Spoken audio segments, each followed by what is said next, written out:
اعوذ باللہ من الشیطان الرجیم بسم اللہ الرحمن الرحیم۔ ناظرین السلام علیکم ورحمۃ اللہ وبرکاتہ۔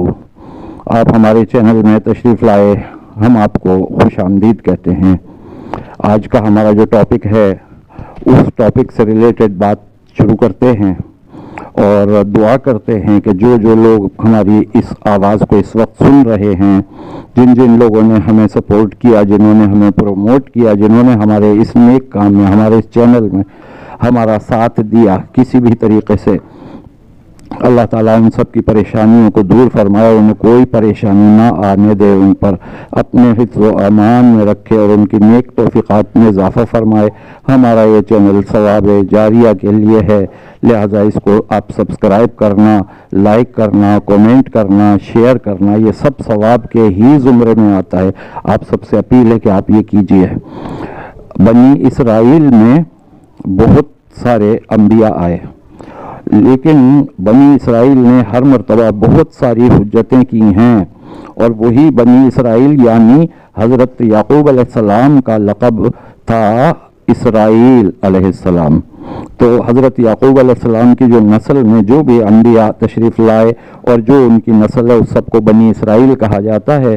اور یہی بنی اسرائیل جب حضرت موسیٰ علیہ السلام کے دور تک بھی آئے، اور انہوں نے جب حضرت عیسیٰ علیہ السلام کی شریعت آئی تو انہوں نے اس کو نئی شریعت کو ماننے سے انکار کر دیا، جو آج کل یہودی کہلاتے ہیں۔ یہی ہیں وہ۔ اچھا، ایک زمانہ تھا کہ ایک بادشاہ جو بت پرستی کیا کرتا تھا اور تمام اپنی عوام کو بت پرستی پر مجبور کیا کرتا تھا۔ جو نہیں کرتا تھا، بت پرستی جو نہیں کرتا تھا اس کو مروا دیا جاتا تھا، وہ بادشاہ مروا دیتا تھا۔ آخرکار ایک اللہ تعالیٰ نے ایک نبی علیہ السلام کو مبعوث فرمایا، اور وہ نبی جب بھی جاتے تھے اس بادشاہ کے دربار میں یہ تبلیغ کرنے کے لیے اور بت پرستی سے روکنے کے لیے، منع کرنے کے لیے، وہ بادشاہ بہت ناراض ہوتا تھا، اور بالآخر اس بادشاہ نے یہ کیا کہ ان نبی کو، جو نبی تبلیغ کے لیے جاتے تھے اس کو روکتے تھے، منع کرتے تھے، تو اس نے یہ سوچ لیا کہ یہ میری بادشاہی کے لیے، میری حکومت کے لیے خطرہ ہے، تو اس لیے وہ اس نبی کو علیہ السلام، اس نبی کو اس نے بہت اذیتیں دیں، اور وہ اذیتیں اتنی تھیں کہ ان نبی کو اس نے ایسا کیا کہ پھانسی پہ لٹکایا اور لوہے کی کنگھی سے جسم سے سارا گوشت کھرچوا دیا، اور پھر اس گوشت اور ہڈی کو سب کو ملا کے بڑی سی آگ میں جلا دیا، اور جلا کے راکھ بنا کے اڑا دیا، اور مطمئن ہو گیا کہ جان چھوٹی۔ اس نے یہ سوچ لیا کہ یہ جان چھوٹی۔ اگلے دن اللہ تعالیٰ نے ان کو پھر زندہ کیا، ان نبی کو، اور وہ دوبارہ اس کے دربار میں پہنچ گئے، دوبارہ تبلیغ شروع کر دی، اور پھر اس نے بادشاہ نے یہ کیا کہ ان کے ٹکڑے ٹکڑے کروا کے اور کنویں میں ڈلوا دیا۔ اگلے دن پھر اللہ تعالیٰ نے فرشتے بھیجے اور ان کو دوبارہ ان کے اندر جان ڈالی، اور وہ دوبارہ زندہ ہوئے۔ وہ نبی بار بار شہید ہوئے۔ اچھا، وہ ان کو کنویں سے نکالا اور ان کو دوبارہ سے جو ہے نا اس میں جان آئی، ان نبی میں، وہ دوبارہ بادشاہ کے پاس پہنچ گئے۔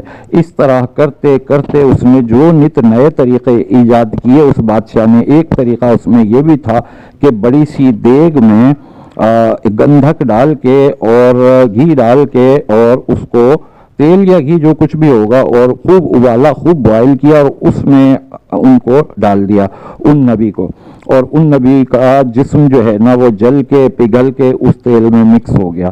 اس طریقے کا جو ہے نا ان کے اوپر وہ ہوتا رہا ظلم، اور اللہ تعالیٰ نے بتا دیا تھا ان کو کہ 7 سال تک تمہیں یہ صبر کرنا ہے اور یہ تبلیغ کرنی ہے، اور انہوں نے اس طرح سے ان نبی نے کیا۔ ان نبی کا نام تھا حضرت جرجیس علیہ السلام۔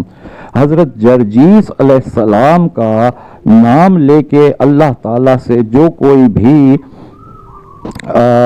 بے قصور قیدی، بے قصور اسیر جو ہیں، وہ حضرت جرجیس علیہ السلام کے نام سے اللہ تعالیٰ سے دعا کریں کہ یا اللہ حضرت جرجیس علیہ السلام کا واسطہ ہمیں رہائی مل جائے، ہمیں رہائی عطا فرما، تو اس شخص کو انشاءاللہ تعالی رہائی مل جائے گی۔ یہ حضرت جرجیس علیہ السلام کی خصوصیت ہے کہ ان کو اس طریقے سے واسطہ بنا کے اللہ تعالیٰ سے دعا کی جاتی ہے۔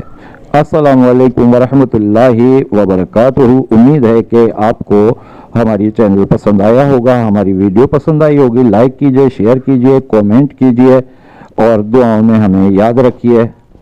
اللہ حافظ۔